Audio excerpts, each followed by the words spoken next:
essa bola vai rolar. Mundo é tapete verde quando a bola chega lá. Coração fica na rede, na rede, na rede. Olá, olá. La la la la la la la la la la la la la la la. La la la la la la la la la la la la la. I dare you. Let go. Let go. Let go.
बर्फ की शाले ओढ़ी है तोहे सार निराले, पाक सफेद जबीनों वाले, दूर कहीं का नाम के सफदरदार और कलियां, जैसे कोहे काफ की कलियां।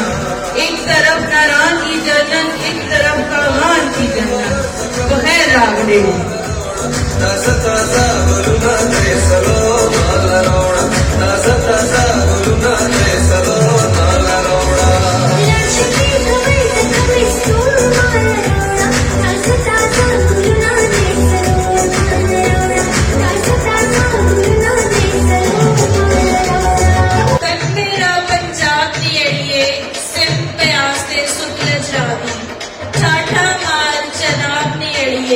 तकले इसते 12 बेले छट जनता दे ख्वाब नियड़िए, तक मेरा पंजाब नियड़िए। जी आया ना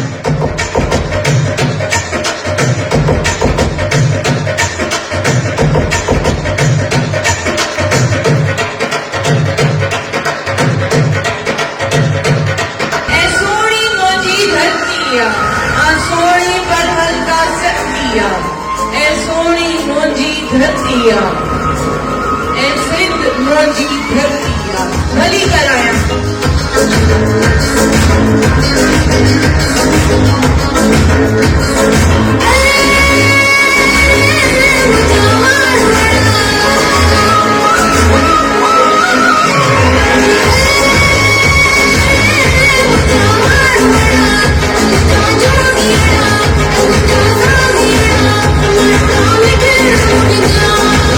मैं जाए बलोचिस्तान मैं जिंदाए हमत दर्दे दरमाए बलोचिस्तान मिराज नहन नीरू सरदारू नवाबानी जगीर बेवती सोनी बचाने बलोचिस्तान पाकिस्तान का खूबसूरत सकाफती विरसा आपके सामने पेश करते हैं नन्हे होते बच्चे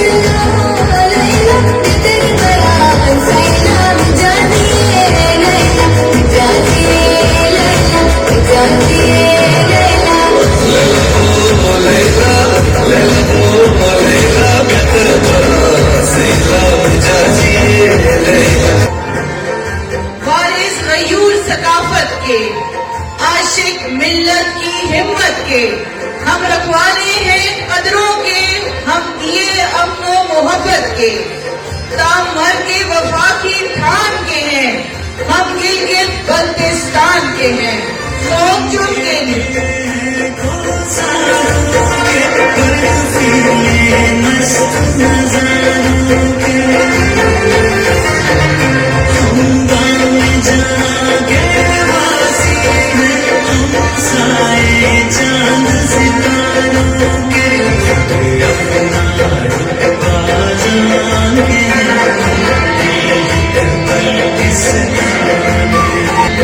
पाकिस्तान का खूबसूरत सकाफती विरसा आपके सामने पेश करते हुए ये नन्हे मुन्ने बच्चे करियो मंजर जिगरास जाए शब्दों माए फशानी जनमोहन पेला ले जो हो कोहल मरुचो तैयो रुकदास है शम्लो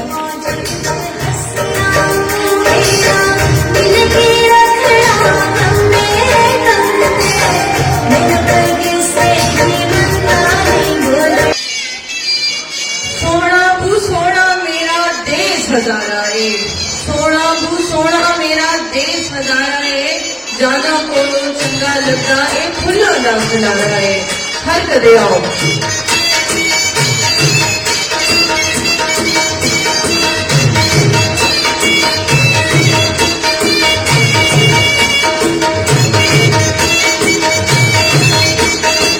पाकिस्तान में सिखाओं को पेश करता हुआ फूलों का एक सुपर रस्ता जो मेरी पहचान भी है और मेरी शान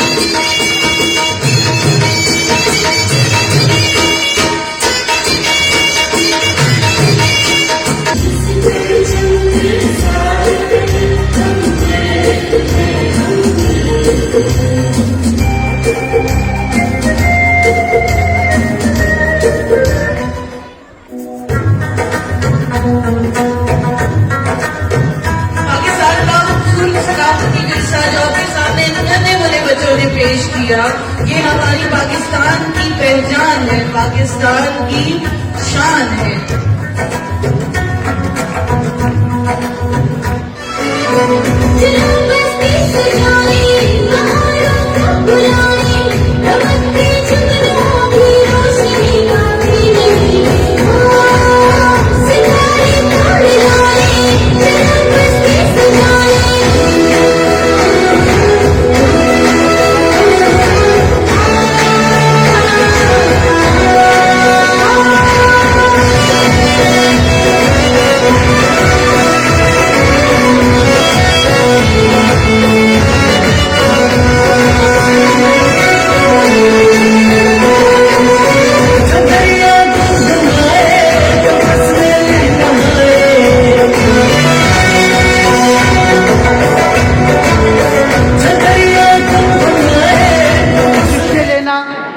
अच्छे नंबर ले लेना, ये मानी नहीं रखते।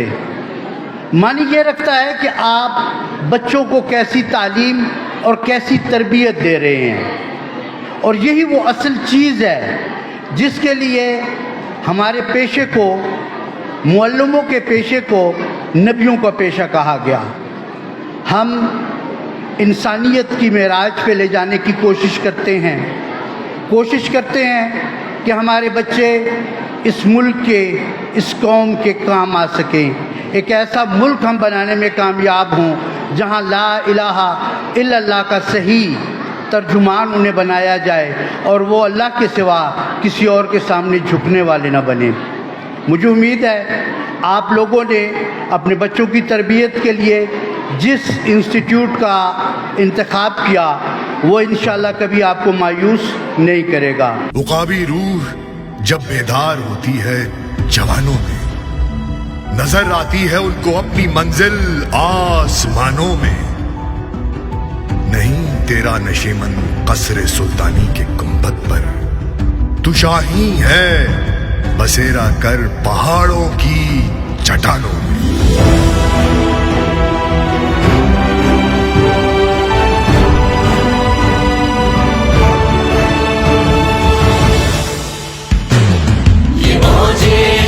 क्या है तलवार है, खुदी क्या है तलवार की धार है, खुदी क्या है राज़े दुरूने हया, खुदी क्या है बेदार ये कायनात, इश्क के पर लगा कर उड़ा, मेरी खाक जुगनू बना कर उड़ा। खिरत को गुलामी से आजाद कर, जवानों को पीरों का उस्ताद कर।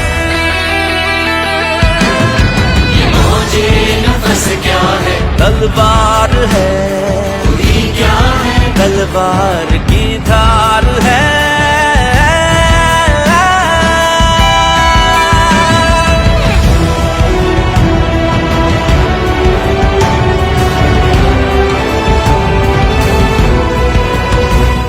खुदी का नशेमन तेरे दिल। मैं श्रीलंका में था तो वहाँ पे उन्होंने मुझे 99% एजुकेशन का तनासब बताया।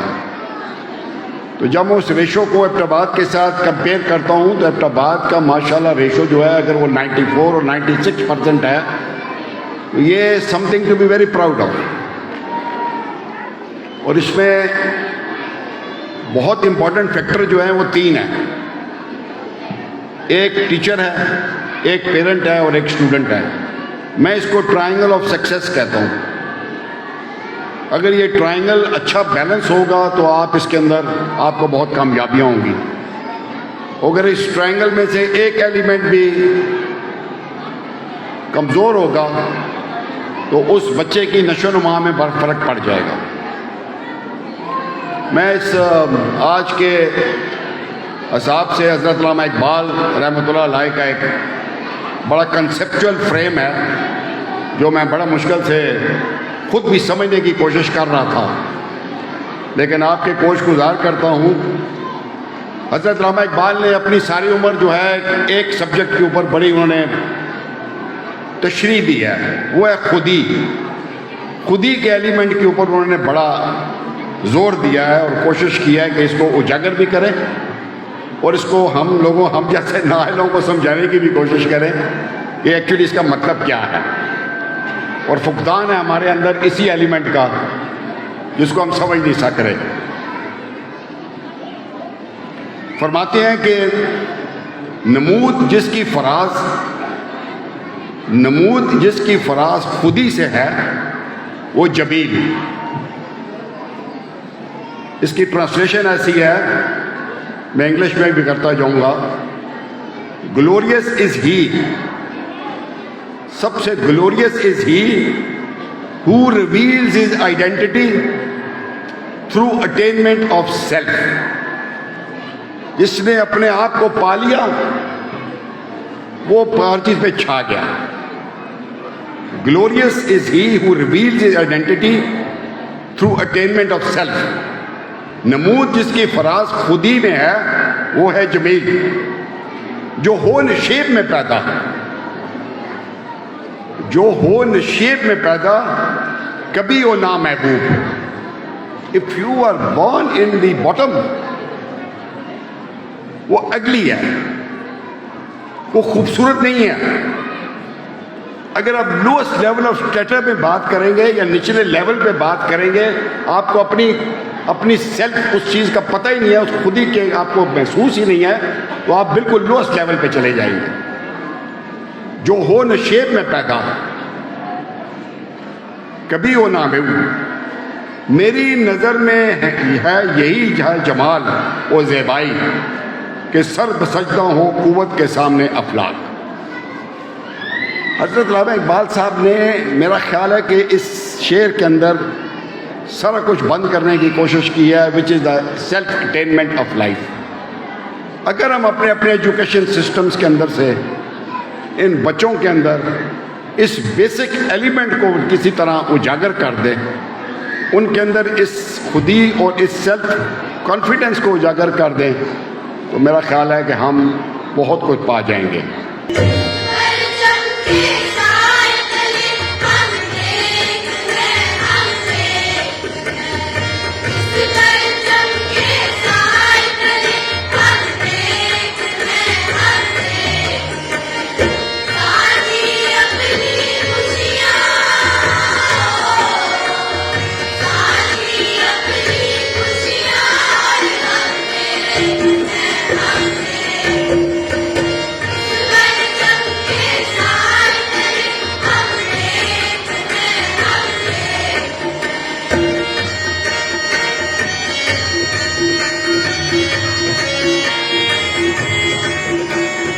जिस कौम के अंदर, जिस माशरे के अंदर उस्ताद की कदर नहीं है, मैं कहता हूँ वो माशरा जिंदगी में कभी भी ऊपर नहीं जा सकता, वो हमेशा नीचे ही रहेगा। उस्ताद की कदर सिर्फ और सिर्फ बच्चे पे फर्ज नहीं है, उस पर तो लाजम है ही है, उसके जो वालिदैन हैं उन पे भी लाजम है। क्योंकि यहाँ पे अगर आप बाहर निकलें, आपको एक रेडी वाला मिलता है, वो भी किसी उस्ताद से निकल के आया है, एक ऐसी मिलता है, वो भी उस्ताद से निकल के आया है, एक वकील मिलता है, वो भी किसी उस्ताद ने उसको बनाया है, एक डॉक्टर है, वो भी उस्ताद की वजह से है, एक इंजीनियर है, वो भी उस्ताद की वजह से है। उस्ताद के बगैर माशरा कभी भी तश्कील नहीं पा सकता। और हमने उस्ताद को घरों में, जब आपके यहाँ बात होती है, बच्चा जब बात कर रहा होता है, तो आपके, मुझे अफसोस से ये बात करनी पड़ती है कि आपके अल्फाज होते हैं कि वो होता कौन है मेरे बच्चे को डांटने वाला, या वो होती कौन है मेरे बच्चों को इस तरह कहने वाली। तो बच्चे के जहन में आता है ये तो हमारे नौकर हैं, ये तो मुलाजिम है हमारे, जिसकी वजह से हम अपनी माशरत को ख़राब कर रहे हैं, हम अपने बच्चों को ख़राब कर रहे हैं। ये कल के दिन आपके नहीं हो सकते, ये किसी और के हो जाएंगे। क्योंकि एक लॉबी है जो बाकायदा तौर पर एक सिस्टम के अंदर, ये जो मोबाइल आपके पास है, ये मत सोचें कि आपको बड़ी आसानी के लिए दिए हुए हैं, आपकी सहूलत के लिए दिए हुए हैं। इनफैक्ट ये आपको और आपकी नस्ल को बर्बाद करने के लिए दिए हुए हैं।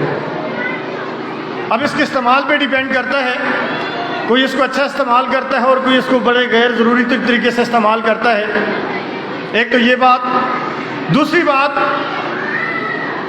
अक्सर औक़ात यहाँ पे हमने पेरेंट टीचर मीटिंग का एक सिलसिला रखा हुआ है, उसमें देखने में ये आया है कि वालिदैन ख़ास तौर पर 8, 9, 10, फर्स्ट ईयर, सेकंड ईयर की जो क्लासेस हैं, उनके पेरेंट्स इस तरह घर में बैठे होते हैं कि चलें बच्चा तो अब, या बच्ची बड़ी हो गई है, अब उसको ज़रूरत नहीं है। हकीकत ये है कि सबसे ज़्यादा जो ज़रूरी चीज़ है वो आपका बच्चा, आपकी बच्ची, ख़ास तौर पे जो इन क्लासेस में पहुंच चुके हैं, बहुत ज़रूरी है। उनका रिज़ल्ट आके सिर्फ और सिर्फ रिज़ल्ट से मुराद आप वो ना देखा करें कि जी इसकी फ़ाइल कैसी जा रही है। रिज़ल्ट से मुराद ये होती है कि इसका बिहेवियर कैसा जा रहा है, ये क्लास के अंदर क्या रोल प्ले कर रहा है, ये घर में कैसा है। अगर उसकी कोई कमज़ोरी है, याद रखिए कि बच्चों की गलती जो हाईलाइट होती है, आज अगर हम उसको सुधारेंगे नहीं तो यकीन माने कि ये बच्चा आगे जाकर आपके लिए भी और हमारे लिए भी शायद वो ना बन सके जो हम बनाना चाहते हैं। जिस तरह क्लास के अंदर मुख्तलिफ बच्चे होते हैं, कुछ बहुत अच्छे परफॉर्म कर रहे होते हैं, कुछ नॉर्मल होते हैं, कुछ मीडियाकर से होते हैं। इसी तरह स्कूलों का निज़ाम भी कुछ ऐसे ही है, सारे स्कूल एक जैसे नहीं हो सकते। बहरहाल हम लोगों को, मेरी टीम जितनी भी यहाँ पे मौजूद है, हमारे असातिज़ा कराम ने जो दर्स हमें दिया वो हम अपने बच्चों तक पहुँचाएंगे। उसके लिए हमें जितनी भी तगदो करनी पड़े, जितनी भी कोशिश करनी पड़े, इंशाअल्लाह हम ज़रूर करेंगे। खून के आखिरी कतरे तक हम करेंगे, ये हमारा फर्ज बनता है। तो बेटा एक काम करोगे, तुम ना अपनी एक आंख अपनी माँ को दे दो। अहमद घबरा कर कहता है, खाला जी आप क्या कह रही हैं, मैं एक आंख माँ को दे दूं? तो खाला कहती है, अहमद मैं आंख देने का नहीं कह रही, मैं आंख वापस देने की बात कर रही हूँ। अहमद दंग रह जाता है और उसकी आंखें खुली की खुली रह जाती हैं। खाला उसे पास बुलाती हैं और माँ की पुरानी तस्वीरें दिखाते हुए बताती हैं कि तुम्हारी माँ की आंख हमेशा ऐसी नहीं थी। अहमद तुम जब बहुत छोटे थे तब एक हादसे में तुम्हारी एक आंख चली गई थी। उस वक्त उस माँ का दिल तड़प उठा था जब उसके बच्चे को लोग जिंदगी भर गाना कहेंगे और वो ये दर्द बर्दाश्त नहीं कर सकती थी, इसलिए उसने अपनी एक आंख आपको दे दी और वो बेचारी उम्र भर के लिए खुद कायम हो गई, जिसकी वजह से तुम्हें शर्म आती है कि तुम्हारी माँ गानी है जिससे तुम दूर भागते हो, जिसके साथ कहीं भी आने से तुम कतराते हो। अरे तुम उसका दिल दुखा रहे हो जिसने तुम्हारे लिए अपनी एक आंख तक दे दी। ये सुनकर अहमद की आंखों से आंसू जारी हो गए और उसका चेहरा तर हो गया और अब की बार उसकी आंखों से गुस्से के सबब आंसू नहीं छलके बल्कि नदामत और पछतावे के आंसू जारी थे।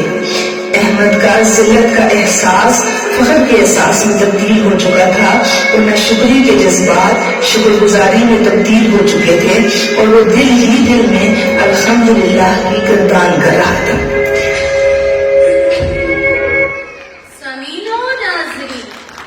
माना कि मेरी और आपकी माँ ने हमें आंखों का अतिया ना किया हो, लेकिन उनकी आंखों में बसे हजारों ख्वाब टूटे मेरे और आपके। माना कि मेरे और आपके वालिद हमारे लिए तारे तो तोड़कर ना जा सके, लेकिन उनके चेहरे की झुर्रियां उनकी कुर्बानियों की गवाही देती हैं। अगर अल्लाह ने जन्नत को माँ के कदमों में रखा है तो वहीं अपनी रजा को बाप की रजा में रख दिया। अगर हम अपने वालिदैन के सुख, खुशी और इज्जत का बाइस नहीं बन सकते तो हमें कतई ये हक हासिल नहीं कि हम उनसे कहें आपने हमारे लिए किया ही क्या है। आखिर में बस इतना कहना चाहूंगी, चलती फिरती हुई आंखों से आजाद कहते हैं कि माँ जमीन पर खुदा कर रूप होती है। DAA न्यूज, हजारा का सबसे बड़ा न्यूज चैनल।